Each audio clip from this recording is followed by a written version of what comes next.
The Assembly will hear an address by His Excellency Recep Tayyip Erdoğan, President of the Republic of Turkey. I request protocol to escort His Excellency and invite him to address the Assembly.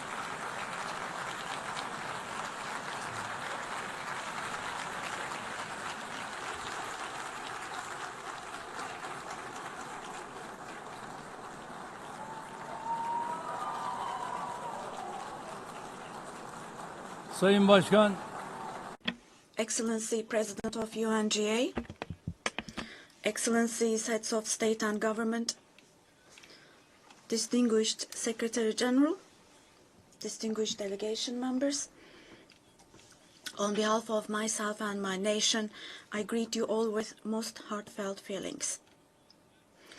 I wish for the 80th United Nations General Assembly to bring blessings to all humanity.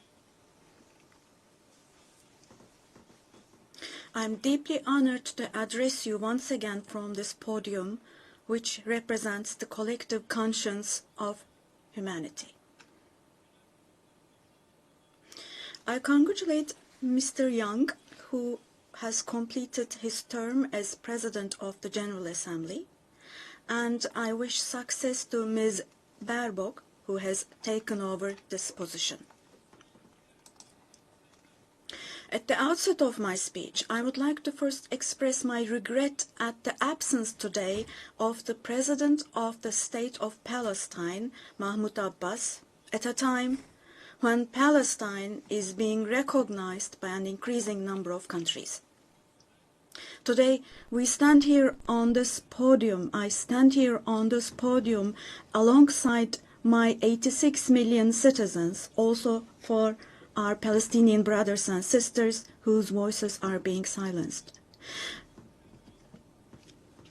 I'd like to thank all the countries who announced that they recognize the state of Palestine, and I call on all the other countries who have not done so yet to do so, to recognize the state of Palestine as soon as possible. Esteemed President, distinguished members, the United Nations Charter was signed in San Francisco 8 years ago, and it entered into force on October the 24th, 1945. I would like to recall here again the first words of the first article of the UN Charter. Quote, "The purpose of the United Nations is to maintain international peace and security," unquote. As we celebrate the 80th anniversary of the UN in this hall, grave events are unfolding in many parts of the world that cast a shadow over the very first words of the UN Charter's opening article.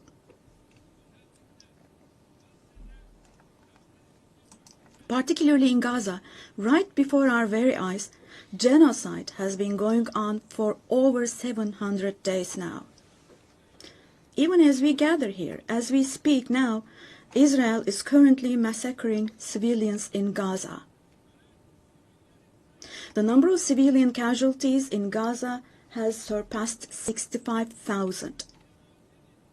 Unfortunately, the number of people who are still trapped under the rubble is not yet known, and more than 20,000 of those who died were children. For the last 23 months, a child has been murdered by Israel in Gaza every hour. Yes, every hour. These are not just figures, dear friends. All of these, each one of these is a person, a human being, innocent people. People are now being killed not with weapons, but with the weapon of starvation. In the 21st century, under the gaze of the civilized world, 428 people died of starvation. Out of those 428, 146 were children, and this number is increasing every day. Now, I will show you a photo, which is a picture from daily life in Gaza. The first photo, as you see, these are people. These are women with these cups that they are holding in their hands, cups and buckets. Just feel your conscience and answer the following question. Can we possibly have a reasonable reason for this brutality in 2025? But this shameful picture in Gaza has been unfolding and is being repeated every day for 23 months now. And there are 2.5 million Gazans who live in 365 square kilometers. And every day what happens is they are being dragged from one place to another. The healthcare infrastructure of Gaza is completely collapsed. Doctors have been killed or they have disappeared while under custody. Ambulances have been hit. Hospitals targeted and destroyed.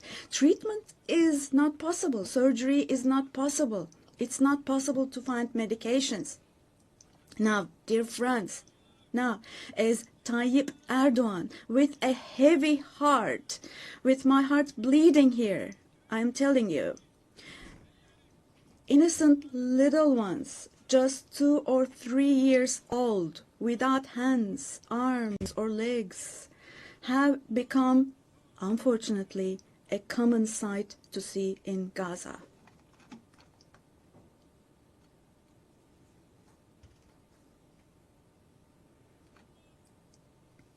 This one. What kind of a human conscience can possibly bear this? Possibly. How can one stay silent vis-à-vis this? In a world where children are dying of starvation and lack of medication, can we possibly have calm and peace? We all are parents. We have children or grandchildren who we dearly cherish. Here, say in America or in Europe, anywhere in the world, when a small rose thorn hurts a child's hand, the hearts of parents break. But in Gaza, children's hands, arms, and legs are being amputated without anesthesia. Now, I'm extremely sorry to say, but this represents the lowest point of humanity. Human history has not witnessed such bloodshed within the last century. All of this is happening before our very eyes. The genocide in Gaza is being broadcast live every moment through the media and social media. So far, Israel has deliberately killed 250 journalists working in national and international media in Gaza.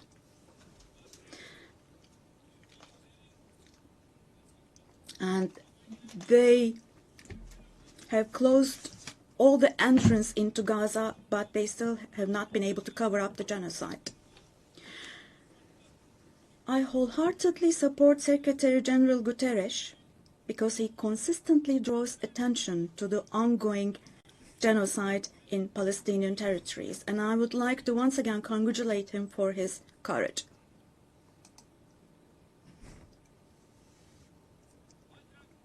But the United Nations has not even been able to protect its own personnel in Gaza, unfortunately. In Gaza, 500 people rushing to help others have been killed.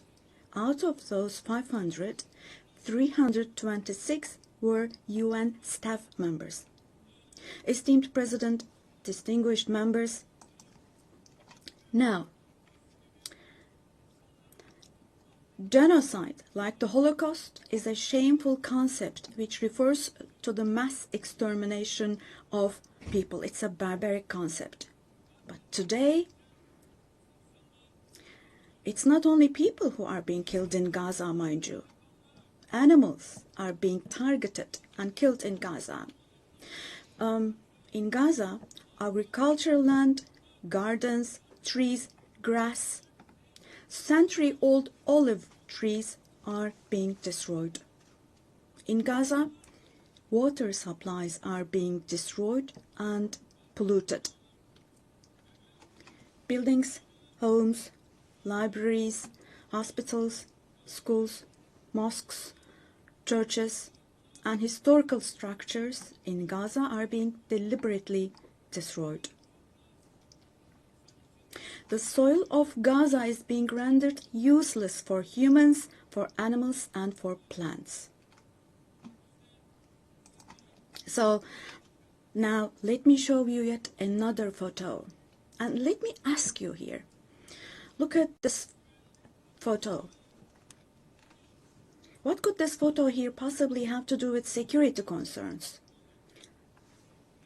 This is being against life, don't you think?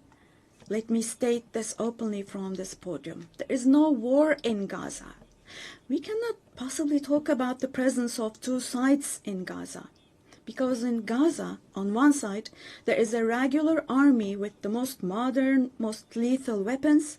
And on the other hand, there are innocent civilians, innocent children. This is not fight against terrorism.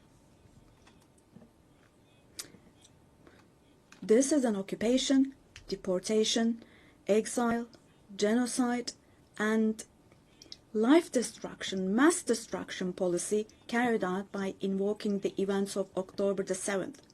Today, while Gaza is being destroyed under the pretext of Hamas, concurrently, simultaneously, the West Bank, where Hamas is not in power, is also being occupied step by step, and innocent civilians are being massacred through executions. Moreover, Israel is not limiting itself to Gaza and the West Bank only. By launching attacks on Syria, on Iran, Yemen, and Lebanon, Israel is also threatening regional peace. Just recently, an Israeli attack took place against a delegation meeting in Qatar for ceasefire negotiations. The attack on Qatar has also shown that the Israeli leadership is now completely out of control. Netanyahu is not obviously interested in forging peace or releasing the hostages. Not only Israel's neighbors, but all countries in the Middle East are subject to the Israeli government's reckless threats. And we must realize the following. Due to the increasing aggression of Israel, in Europe and the West in general, the values that emerged after the Second World War have been eroded. The most fundamental human rights, such as freedom of expression, freedom of the press, freedom of assembly and protest, women's rights, children's rights, democracy, equality, and justice, have been shelved away. At this point, we all have to see the following truth, my dear friends. The Israeli government, driven by an obsession with the promised lands, is openly threatening regional peace and the shared values of humanity.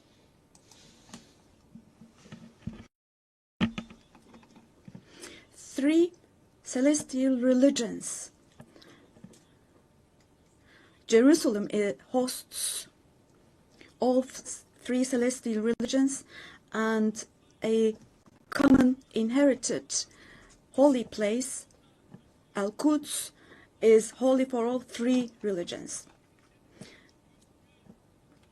This madness disturbs conscientious Jews. It fuels anti-Semitism around the world, We cannot continue with this madness anymore.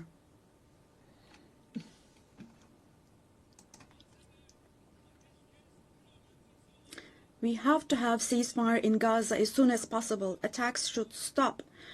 Humanitarian aid should be able to enter with no obstacles.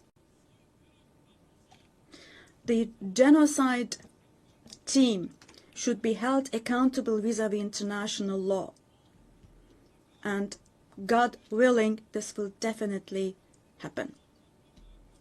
Vis-à-vis the barbarity taking place in Gaza, everyone who is keeping silent is accomplice to this barbarity. From here, I would like to call on all the heads of state and government. Today is the day. Today is the day to stand firm alongside the oppressed Palestinians and alongside humanity.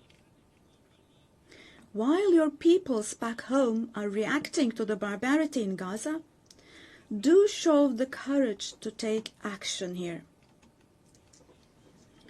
Fulfill your humanitarian duty toward Gaza, where children are raising children. On this occasion, I would like to say the following. There are peoples all around the world who are taken to the streets. Unarmed activists and volunteers from different countries of the world, academicians, students, journalists, everyone, all the defenders of Palestine. I would like to say to them, thank you so much, and clear bows and favorable winds for their actions. Esteemed delegation members, for 13 years, I have spoken to you from this platform about the oppression and conflicts in our neighbor, Syria. Just as I raise my voice today for the oppressed people of Gaza, likely for 13 years, I have also drawn attention to the cries of the Syrians, and here I became their voice and breath as well. The persecution that caused the death of 1 million people and that forced millions more to flee their homeland has, thankfully, become a thing of the past with the December 8th revolution. Our Syrian brothers and sisters opened the doors to a new period as of December the 8th. I believe that the people of Syria who fought against a bloodthirsty regime will also be able to carry the victory they achieved at great cost to its rightful place, God willing. We'll support with all our means the vision of a one and unified Syria with no forms of terrorism, especially ISIS, being present. A free Syria where security is established is what we want. As stability takes root in Syria, the winners for sure will be all the neighboring countries, our entire region, along with Syrians. And the brotherly countries in the Gulf. I would like to thank them for their contributions for Syria to recuperate. All the regional and international actors who share the same principles with us, God willing, we will continue with our cooperation with all those actors in the same manner. Esteemed friends, we hope that the nuclear issue with our neighbor Iran will be resolved through diplomacy as soon as possible. It should not be forgotten that our region cannot tolerate yet another crisis. Meanwhile, the stability, security, and prosperity of our neighbor Iraq are extremely important for the well-being of our region. In this regard, we attach great importance to strategic moves based on stability and prosperity, such as the Development Path Project. In the north, we are hosting with great enthusiasm the Istanbul process between Russia and Ukraine, both of which are our neighbors. Through direct talks, we facilitated the exchange of several prisoners and corpses, and we worked to identify the modalities of peace negotiations between the parties. Don't forget, there is no winner of war and no losers of a just peace. So with this motto in mind, in the coming days also, we will continue to work hard for a peaceful ceasefire. Meanwhile, we have encouraged the parties from the very beginning to establish peace between Azerbaijan and Armenia. We are pleased that steps were taken on August the 8th, steps that will enable the establishment of lasting peace between the two countries. I would like to once again congratulate the President of Azerbaijan, Ilham Aliyev, the Prime Minister of Armenia, Nikol Pashinyan, and the American President Donald Trump, who contributed to this process, and I would like to congratulate them. On this occasion, I would also like to state that the normalization process between our country and Armenia is progressing as planned.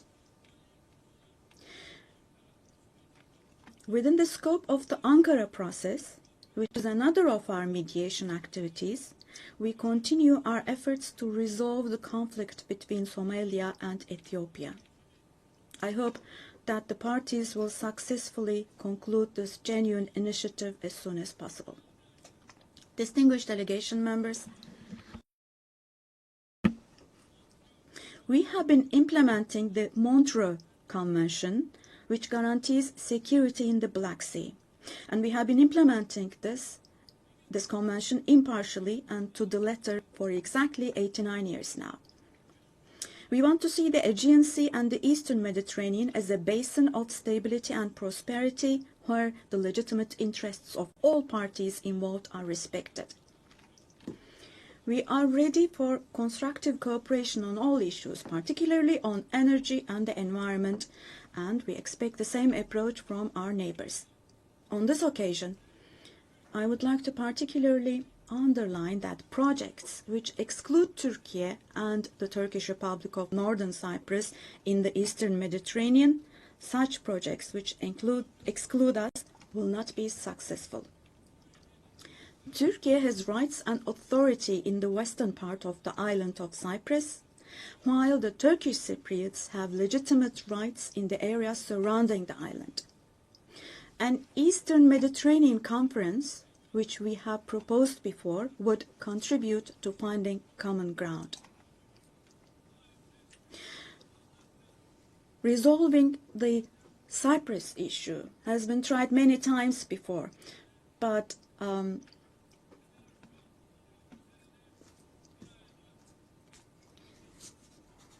due to the rigid stance of the Greek Cypriot side, no resolution has been found. We cannot possibly have this as a foundation for a resolution of the issue. There are two separate states and two separate peoples on the island of Cyprus. Turkish Cypriots are equal owners of the island, and they will not accept being a minority. The international community must put an end to the unfair and inhumane isolation that the Turkish Cypriots have been subjected to for half a century now. I reiterate the call I made at the last 3 UN General Assemblies. Let me repeat. I call on the international community to recognize the Turkish Republic of Northern Cyprus and to establish diplomatic, political, and economic relations with it. Esteemed President, distinguished members, in the coming period, we desire a new beginning and vision in Türkiye-European Union relations. This should not be a vision that just saves the day, but rather a vision that redefines the horizon and shapes our shared future. For this, it is of course important that the European Union is as willing and determined as we are. As a net security provider, we continue to contribute to the operations and missions of the United Nations, NATO, OSCE, and the European Union. The annual NATO summit next year will be held in Türkiye, in Ankara. The USA, who is our NATO ally, our relations with them are continuing on trade, investments, energy, defense, industry, in addition to other many areas, and we're strengthening our relations with them. Meanwhile, we attach great importance to the peace, stability, and prosperity of our brotherly countries in Central Asia, which is our ancestral homeland. Our Organization of Turkic States is moving forward with confidence on the path to becoming a global actor, going beyond being merely a regional umbrella. We are making intensive efforts to ensure the continuation of peace and stability in the Balkans, where we have strong historical, cultural, and people ties. The Balkan Peace Platform, which we established in July, is the newest and most concrete manifestation of our efforts in this direction. And this October, we'll once again assume the command of KFOR forces. In Afghanistan, our fundamental desire is that the current administration demonstrates an approach that embraces the society and that takes human values into consideration. In this process, it is essential that the international community does not leave Afghan people alone, and as Türkiye and as a Turkish nation will stand by the Afghan people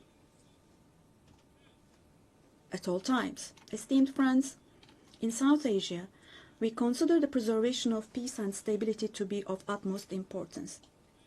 We are pleased with the ceasefire achieved following the tensions last April between Pakistan and India, the tension which had escalated into a conflict.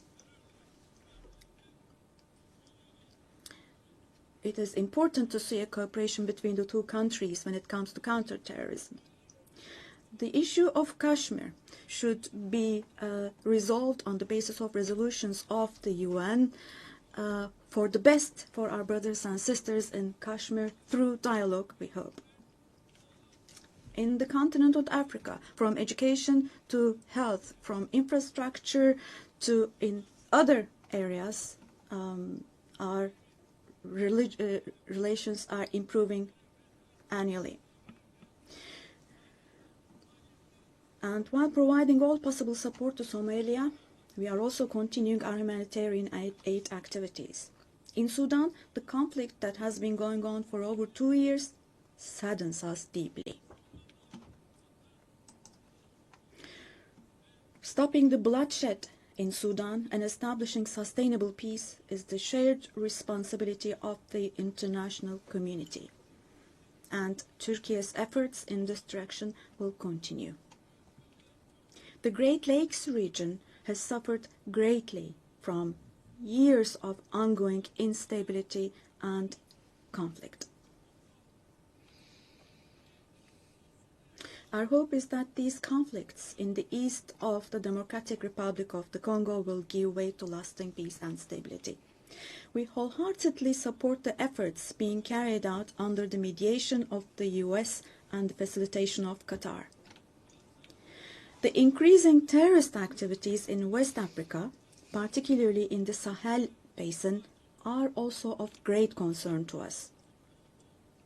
We will continue our unwavering efforts to ensure peace, tranquility, and stability for the peoples of this region with whom we share historical ties.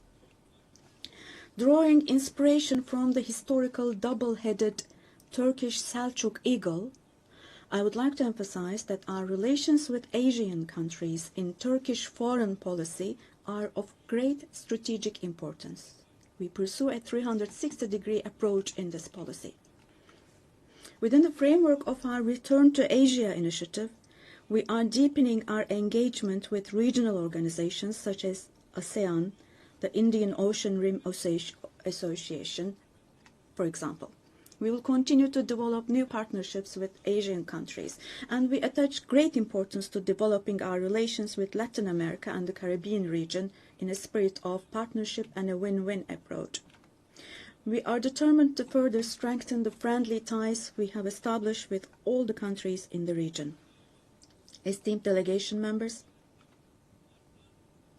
increasing protectionist trends in international trade and disruptions in supply chains are leading to fundamental changes in the global economy.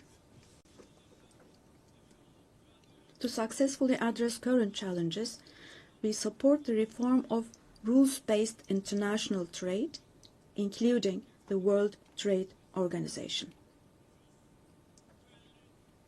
I believe access to affordable, safe, and sustainable energy is essential, particularly for developing countries, to be able to achieve their development goals.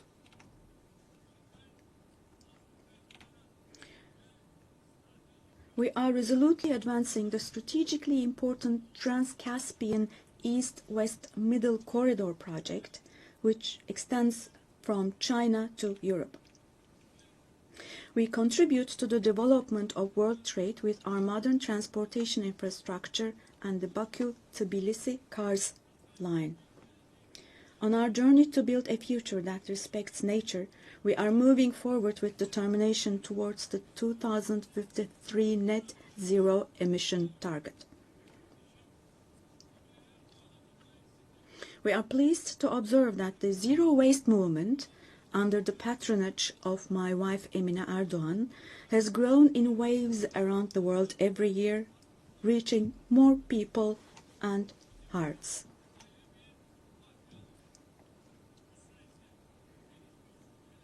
In this process, it is no longer a choice for developed countries to fulfill their responsibilities.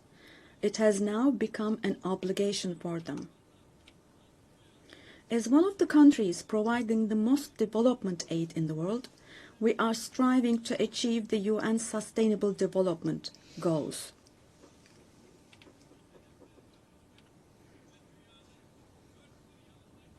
To achieve the 2030 goals, and to enable hundreds of millions of people around the world to live with dignity, we advocate for aligning the global financial architecture with the principle of leaving no one behind.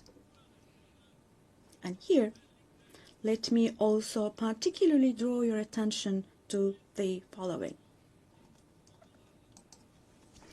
While we grapple with geopolitical challenges, humanity is also witnessing an extraordinary leap forward in artificial intelligence, AI. The transformative power and the benefits offered by these technologies, no society should be deprived of these benefits. AI technologies should be used for the benefit of humanity, not as a new tool of domination. The UN Technology Bank for the Least Developed Countries, which we host in Türkiye, plays a critical role in closing the digital and technological gap.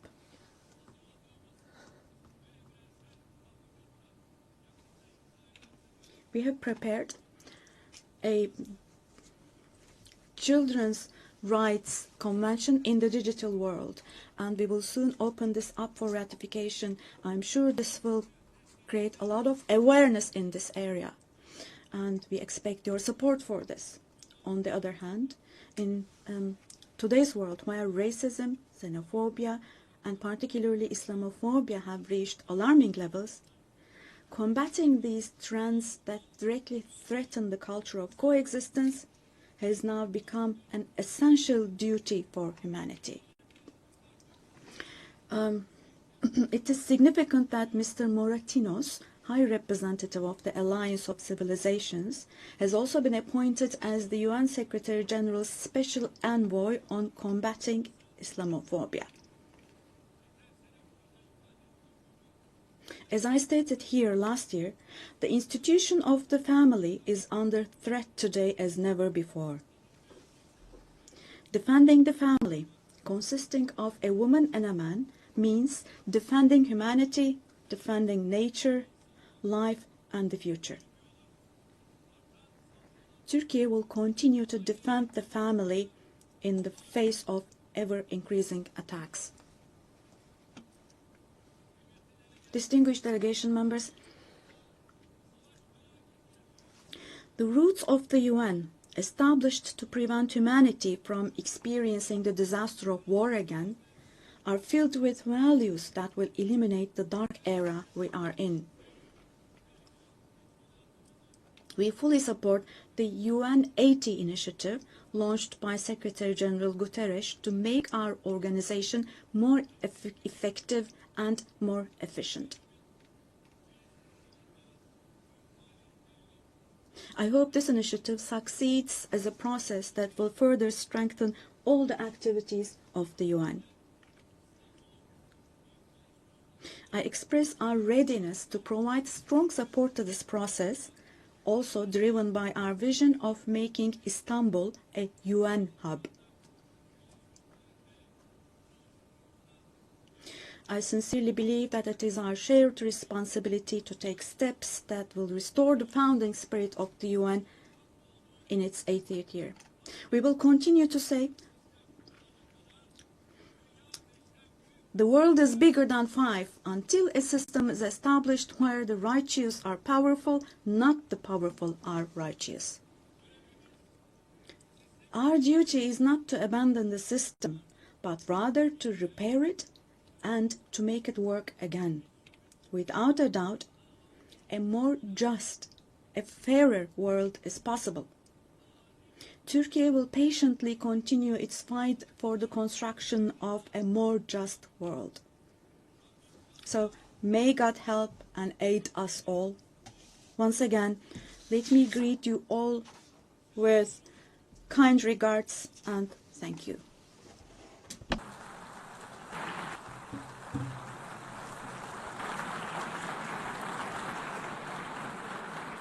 On behalf of the Assembly, I wish to thank the President of the Republic of Turkey